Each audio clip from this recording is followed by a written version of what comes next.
Hi and welcome back to Piano Legends. In this video I'm going to show you how to play the chorus riff for John Lennon's Imagine. You might have seen somewhere else on the Piano Legends song dashboard the verse riff to this song, which is pretty straightforward. If you haven't done that, you might want to have a go at that first. The chorus is a little more difficult, but not too tricky, so hopefully soon you'll be able to string together the two sections and play the complete song. So let's get started. So first of all, let's begin with the left hand. You've got a repeating pattern of 4 notes. You need an F, which I would recommend you put your second finger of your left hand on, followed by a G with your thumb, a C with your little finger, and an E with your middle finger. And they're 2 beats each. They're called minims. You don't need to worry about that too much if you don't want to, but 4 notes, 2 beats each in a loop. 3, 4.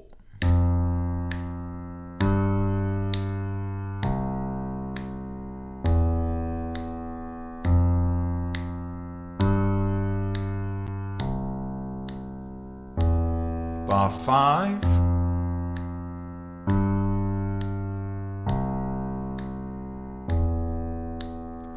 The 4th loop starts again at bar 7, and then we've got 2 bars with square brackets over the top of them.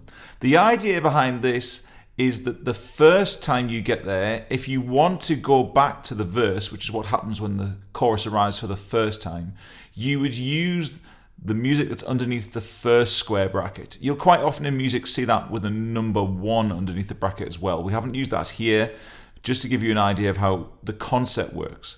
So the first square bracket with the music underneath you can use to go back to the beginning of a verse. And if you want to finish the song, you can use the music that's underneath the second square bracket.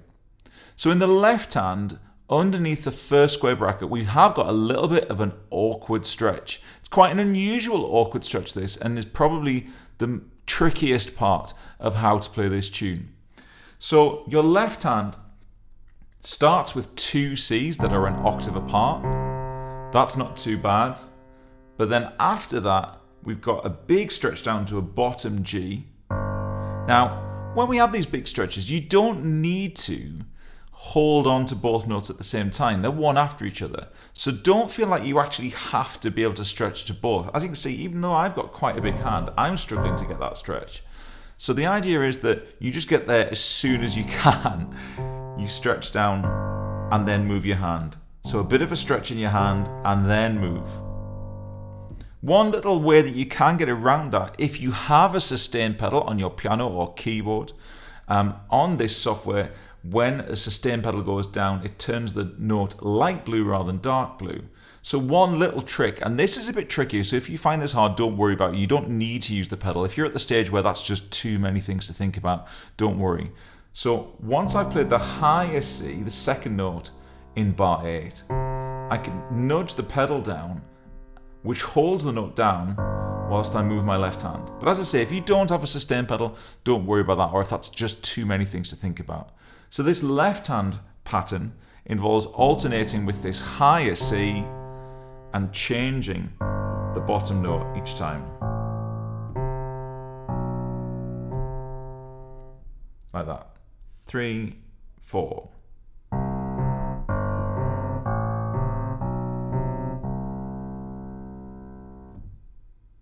Let's have a look at the right hand. Again, we have a bit of a looping pattern here, and again, it may be that if you're a little bit more experienced, you want to use a little nudge of the pedal to help you through this. If you don't, then you just make it as smooth as you can without one. So let's start by looking at the right hand. You'll notice that the right hand has a bass clef in the upper stave. Remember, bass clef and treble clef, they don't mean left hand and right hand, they mean low notes and high notes. So if we have a bass clef that's indicated in the higher stave, that just means that the right hand is playing low notes as well. So steady quavers, these are these half-beat notes. Don't worry too much again if you don't want to get into the terminology too much. So we start with an F and an A, down to a C, up to an A and a C, down to an F, then 2 pairs of G and D, sorry, G and B down to a D, G and B down to a D. So let's get that first bar. I'll show you that first bar again. F and A, C, A and C, F, G and B, D, G and B, D.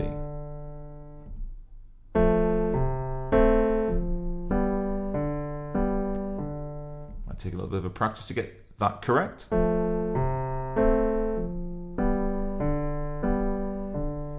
Then the second part of the loop, you've got 3 notes, an E, a G, and a C. And I would advise using your second finger, middle finger, and little finger, because your thumb needs to be spare to come down to that low C, which is the second note of the bar.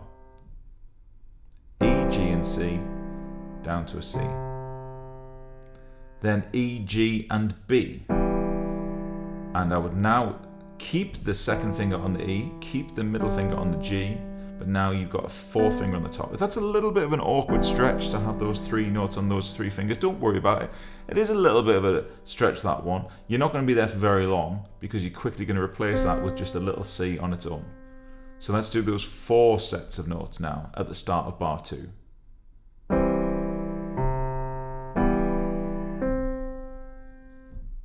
that again. And then the second half of the bar, you'll see you've got an accidental sign there. That's a note that says that this note is different to something in the key signature, but it's only a temporary change. And in this case, it's what we call a sharp sign. Remember, sharp means to go 1 note higher rather than 1 note lower. So the sharp sign is in front of a note that would have been a G, and sharp means to go 1 note higher. So we're up to a G sharp. That's this note here. So an E and a G sharp. So play those 2 together. Down to a B with our thumb. Now this is where the stretch is, which either you may find that you end up with a little gap if you're not very quick at moving it, or perhaps you don't have a pedal, but you can use a little bit of a nudge on the pedal, see the note turns light blue to indicate I've got the pedal down, to get me up to the next set of 3 notes, which are a G sharp, a B, and a D. And just to double check, that is a G sharp there because the note that we previously dealt with, which had a sharp sign in front of it, is in the same bar as the one we're trying to play now. And accidentals, whilst they are only temporary changes, apply for the whole bar they're in, and then the bar line that arrives next will cancel it out. So that's those 3 notes are a G sharp, a B, and a D. And the bar finishes with an E. So let's play the second half of that bar. E and G sharp, down to a B, pedal if you've got it, or just move your hand up to a G sharp, B and D, down to an E.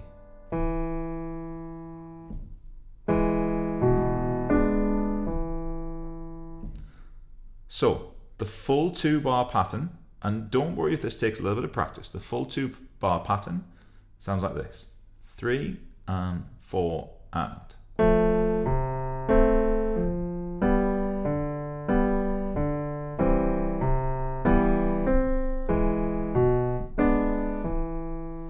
And it loops.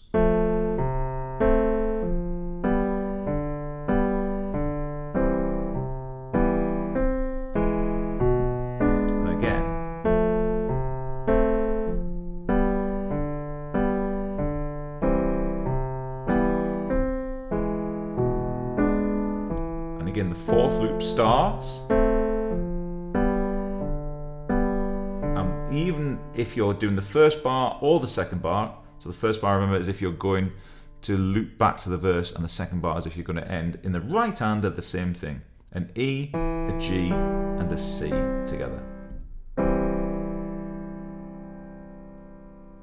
So let me play this for you at 2 different speeds. I'll do a very slow one first of all, and then something that is closer to the original speed, so you can hear how the 2 hands will go together for the chorus of John Lennon's Imagine.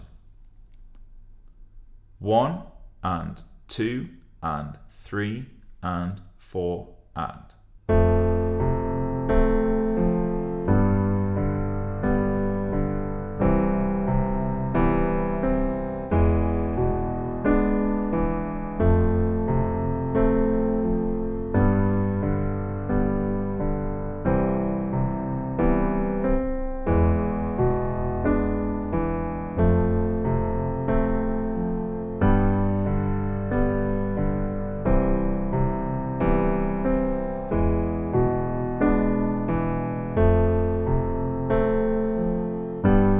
First time bar,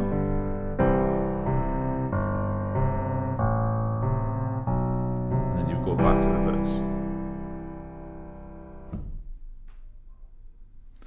Now let's do it with the second time bar on the end and something more close to the original speed.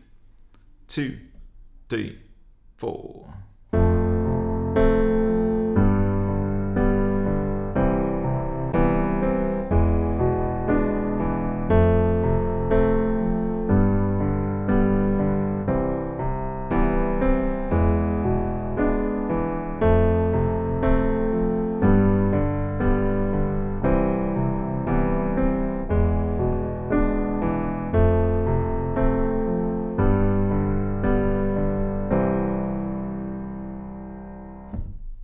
So there you go, the chorus for John Lennon's Imagine. Take your time, bit at a time. It's a looping pattern, so feel free to just focus on the first couple of bars and then get into the habit of being able to loop it twice and then 3 times and so on until you're ready to play the whole chorus. And don't forget, the first time bar, use that if you're going to go and play the verse. Remember, we've got the lesson for the verse of this song elsewhere on Piano Legends, and use the second time bar if you're ready to finish the song. It's a classic piano song, and I hope you really enjoy playing John Lennon's Imagine.